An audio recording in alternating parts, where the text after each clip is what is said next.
Joe Rogan, girl, listen, this man did not just casually talk about the Epstein files, okay? He literally sat there and started reading things out loud like he was opening some kind of dark diary nobody was supposed to hear. And the way he said it, calm, almost too calm, that's what made it worse. He wasn't speculating, he wasn't gossiping, he was just reading. And then suddenly he drops that line that made everyone in the room go quiet, like dead quiet. He goes, is there a Jeffrey Epstein right now that we don't know about? And then he answers his own question. There's a million of them. A million. Not one. Not a few. A million. Now, obviously, that kind of statement, that's not something you just ignore and move on from. Because what Rogan was hinting at wasn't just about Epstein as a person. He was talking about a system. And that's where things start getting uncomfortable. Because up until now, everybody's been obsessed with the same surface level questions. Who went to the island? Who flew on the plane? Who was seen at the parties? But Rogan, he wasn't even interested in that anymore.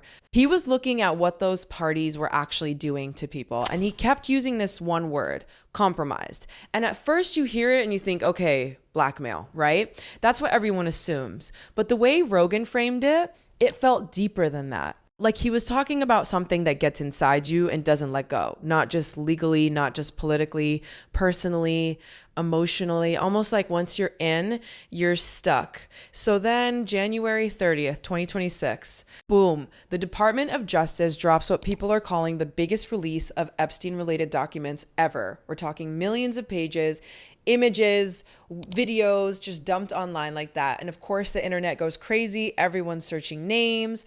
Everyone's looking for connections. And out of nowhere, Joe Rogan's name starts trending.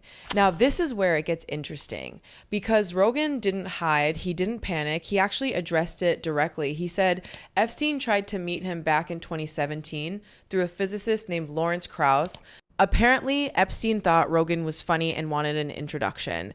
And Rogan's reaction, he Googled Epstein, saw the 2008 conviction, and immediately shut it down. Like instantly, no hesitation. And honestly, that one detail stands out because while Rogan is saying one Google search was enough for him to walk away, there are other people who continued meeting Epstein years after that conviction. That's the part that keeps coming up again and again. Why stay connected to someone like that after everything was already public? Now, while Rogan was going through those files to confirm his own story, he said he came across something else, something that had nothing to do with him. And instead of feeling relieved, he said it made him feel uneasy because what he found wasn't just names, it was patterns, it was structure. Like these parties weren't random events where bad things just happened. They were designed, and the way he explained it, honestly, it makes sense in a disturbing way. He said, imagine walking into a place that feels elite, smart people, celebrities, music, conversations that make you feel important, like you've made it. And then slowly things get introduced, not aggressively, not obviously, just slipped in. He literally said the blackmail wasn't obvious. It was snuck in. That word again, snuck in. So you're comfortable, you're relaxed, and then suddenly you're in situations you didn't plan for. And before you even realize it, there are cameras, there are records, and now you're part of something you can't undo. That's the trap he was describing. Then there's the whole situation with Bill Gates, which made everything even messier. So apparently in these files, there were draft emails, never sent, not verified, but still there. And in one of them, there's a claim that Epstein helped a billionaire deal with an STD situation. And Gates' name comes up in that context. Now, his team immediately denied it, called it completely false. And Gates himself has publicly said he regrets ever meeting Epstein. But here's what people keep focusing on: the timeline, meetings in 2010, 2011, even later, all after Epstein's conviction. And that's where Rogan's question comes back again. Why continue those connections? What was keeping people around? And then you bring in Melinda Gates. She didn't give details, but she said that Epstein-related issues brought back some of the most painful memories of her marriage. She left. She stepped away from everything, and she didn't have to say more than that. People connected the dots themselves. And honestly, that's what makes this whole thing feel different. It's not just about one man anymore. It's about what was built around him. And the more Rogan talks about it, the more it feels like Epstein wasn't the center, he was just the front. Joe Rogan kept circling back to one thing, and honestly, it's the part that made the whole room feel heavy. He wasn't focused on the obvious villains anymore. He was focused on the people who didn't fully understand what they were walking into. And that's where names like Chris Tucker start coming up. Because Tucker didn't deny anything. He openly said, yeah, he was on the flight logs. But then he explained it, said it was a trip to Africa with diplomats, not some secret island situation. And here's the thing, that explanation didn't clear things up. It actually made it more real. Because by confirming the flight logs are legit, you're also confirming that everyone else on those logs, they're real too. And then there's Terrence Howard, who basically admitted that if he had been invited back then, he probably would have gone, no questions asked. And that right there, that's exactly what Rogan was trying to highlight. It wasn't about evil people lining up to do something wrong. It was about access, status, that feeling of being chosen. Because in those circles, getting invited meant something. It meant you were in. And once you're in, you don't question things the same way anymore. Now let's talk about Elon Musk, because this one got messy fast.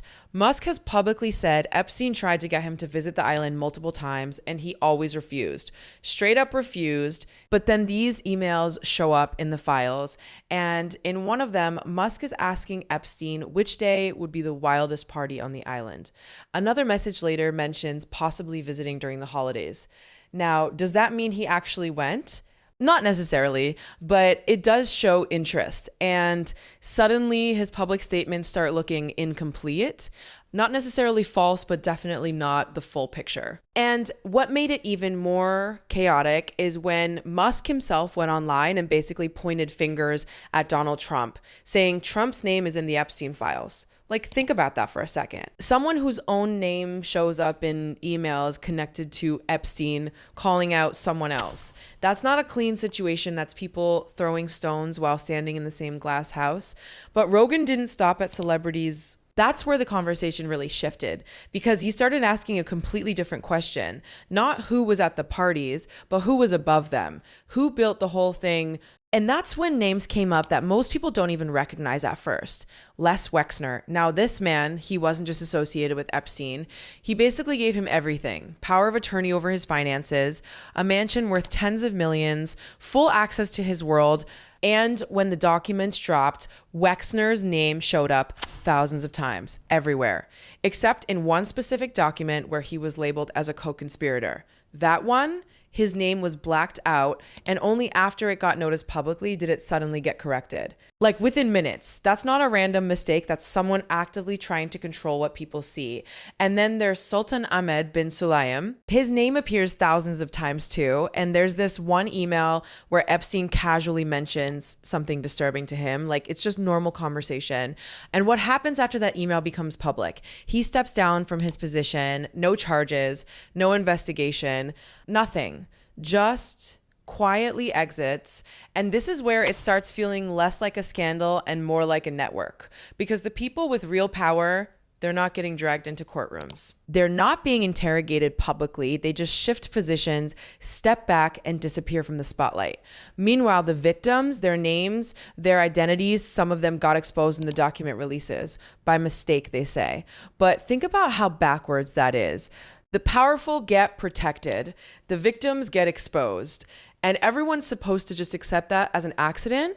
Rogan kept calling it a honeypot. And the more he explained it, the more it sounded like something way more organized than people want to admit. A setup where everything looks glamorous on the surface.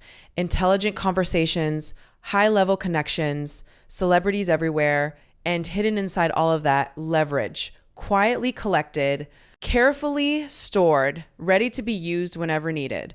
And the scariest part is if something like that is built correctly, it doesn't fall apart when one person gets taken out, because the real power isn't in the person. It's in the structure, the blueprint. And blueprints don't die. They get reused. That's why Rogan kept coming back to that same uncomfortable idea. If Epstein was running something this calculated, this controlled, there's no way it just ended with him Joe Rogan kept pushing that idea further. And honestly, this is where everything starts feeling less like gossip and more like something way bigger than people want to admit out loud. Because he wasn't talking about Epstein like he was some mastermind who built everything from scratch. He kept hinting that Epstein was just a piece, a middle layer, someone who was given access, given money, given connections, and told to run the operation like a franchise, not the founder. And once you start looking at it like that, everything shifts. Because if Epstein wasn't the top, then who was? That's the question nobody seems to answer directly. And every time it gets close, something pulls back, conversations get vague, names get half mentioned. And suddenly it's like everyone knows just enough to protect themselves, but not enough to actually expose anything fully. That's why the whole conversation around Sound of Freedom even came up. Not because it's directly tied to Epstein, but because of what it shows, the structure, the method, how these networks actually operate. And the weird part, that movie sat untouched for years before it finally released. Studios didn't want it. Media tried to dismiss it. But when it came out, people connected the dots themselves. Nobody had to explain it to them. They saw the pattern. And then you have Jim Caviezel talking about screenings where audiences would suddenly start whispering Epstein Island during certain scenes. Like they were recognizing something without being told directly. That's what makes it unsettling. It's not just information being presented. It's people realizing something feels familiar. Even Corey Feldman tried to talk about this kind of culture years ago. And what happened, he got shut down publicly, told to protect the industry instead of exposing what he was hinting at. And when you look back at that now, it feels different. It doesn't feel like a random moment anymore. It feels like part of a pattern. Now bring it back to the Epstein situation itself, because here's where it gets really frustrating. Ghislaine Maxwell is in prison, convicted, officially tied to trafficking people to someone. That means by definition, there are people on the receiving end. There are clients, there are names, and yet nothing. No full list, no major public trials, no wave of accountability that matches the scale of what's being described. And then the Department of Justice comes out and basically says, the case is closed, done, no more charges, no further action. Like everything that needed to be handled has already been handled. And people are just supposed to accept that. But at the same time, documents are still being withheld, millions of pages not released, officials standing in front of Congress saying there's nothing to see, while others are literally holding up photos and evidence that suggests otherwise. That contradiction, that's what keeps this story alive. And then there's Prince Andrew, whose name has been tied publicly to accusations and photos for years, enough for investigations to at least be discussed openly. But even there, it feels like things stop right before they reach a real conclusion. Like the line is drawn just before it gets too uncomfortable for the system itself. And the most chilling part of all of this is what happened to Virginia Giuffre. She was one of the most vocal voices. She had testimony, she had details, she was writing a book. And then suddenly she's gone before everything fully comes out. And before that, she had already said she wasn't afraid of Epstein anymore. He was already gone. She was afraid of the people around him. The ones still here, that line, that sticks because it ties everything back to what Rogan was saying from the beginning. This isn't about one man. It's about a system that doesn't collapse when one person disappears. The leverage doesn't vanish. The material doesn't magically get erased. It just moves. It gets handled by someone else. And when you look at it like that, those parties stop looking like random events where bad things happened. They start looking like something carefully built. Environments designed to pull people in, make them feel powerful, make them feel untouchable, and then quietly make sure they never fully walk away from what happened inside. That's why Rogan kept repeating that idea of it being snuck in, because nothing about it was loud or obvious. It wasn't meant to scare people away. It was meant to attract them, to make them comfortable. And once that comfort was there, everything else followed. So when he asked that question again, it doesn't sound dramatic anymore. It sounds logical. If something like this existed once, and if it was built this well, this carefully, why would it ever truly stop? Because systems like that don't die, they evolve.